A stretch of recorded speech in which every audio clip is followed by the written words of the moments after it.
안녕하세요, 이뜸입니다. 최근 연예인 승리가 운영하는 클럽 버닝썬과 그 일당의 형태에 대해 많은 관심이 쏠리고 있는데요.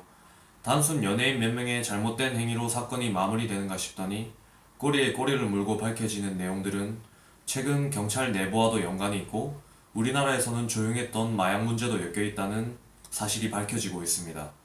매일같이 터져나오는 뉴스 속에서 복잡하게 보일 수 있는 이 사건을 쉽게 풀어서 정리해 보도록 하겠습니다. 먼저 버닝썬이 문제로 떠오르게 된 것은 지난 2018년 11월 24일 일반인 김 씨가 버닝썬 이사 등에게 폭행을 당했다고 신고를 합니다. 김 씨는 성폭행 당하던 여성을 보호하기 위해 나섰다가 집단 폭행을 당했다고 주장했는데요. 여기서 이상하게도 경찰은 신고자인 김 씨를 가해자로, 버닝썬 이사 장 씨를 피해자로 분류해 장 씨의 말만 믿고 김 씨에게 수갑을 채워 연행을 한 겁니다. 억울했던 김 씨가 12월 14일 인터넷 사이트에 게시물을 올린 뒤 SNS로 폭행 영상을 공개하자 이것이 커지게 되었고 올해 1월 29일 청와대에 청원이 올라가게 됩니다. 버닝썬과 경찰의 유착 문제가 제기된 거죠. 이후 문제가 되자 버닝썬 측은 오히려 김 씨가 여성을 성추행했고 그 증인으로 추행을 당했다고 주장하는 여성 3명이 경찰에게 강제추행 혐의로 신고를 하게 됩니다. 그런데 이 세 고소인이 버닝썬과 연관된 자들임이 밝혀지면서 조작 의혹이 더 커지게 되었고 아까 나왔던 김 씨가 경로는 알 수 없으나 버닝썬 CCTV 영상을 확보하고 공개를 합니다.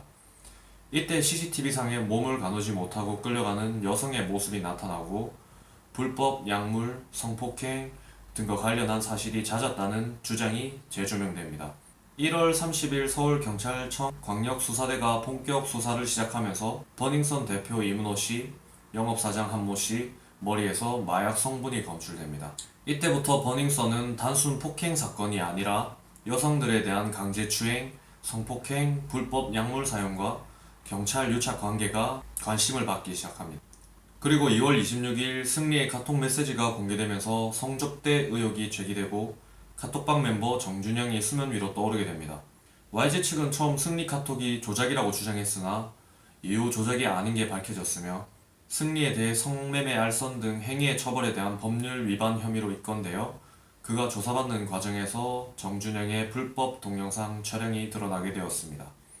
정준영은 성희롱적 발언을 비롯한 몰카 영상을 공개하고 약을 먹여 강간을 하는 등이 밝혀지자 세상이 난리가 나게 된 거죠. 그리고 어떤 사건에 대해 경찰청장이 해결해줬다는 내용의 카톡이 발견되면서 국민들의 관심이 모아졌습니다. 이와 관련해 경찰이냐 검찰이냐에 대한 의문은 커지게 되었고 발등에 불똥 떨어진 검경은 미온적 태도에서 태세 전환을 시도하고 윗선의 윗선으로 멀어지고 있습니다. 그리고 3월 15일 윤 총경이 경찰 조사를 받고 귀가했다는 기사를 통해 윗선에 대한 수사망이 좁혀지게 되었죠. 실제 정준영이 2016년 전 여자친구와의 성관계 영상을 몰래 촬영하고 이를 유포한 사실에 대해 증거로 제출할 것을 명령받은 당시 휴대폰이 망가져서 수리를 맡겼다는 주장을 펼친 적이 있습니다. 경찰은 이 말만 믿고 말도 안 되는 이유를 대며 복음 불가 확인서를 요청한 것도 증거인멸에 가담한 것이 아니냐는 의혹이 있습니다. 오죽했으면 우리나라에서 잘 돌아가는 거는 선풍기밖에 없다는 말이 있을까요? 앞으로의 버닝썬 게이트가 어떻게 뻗어나갈지 참 궁금합니다.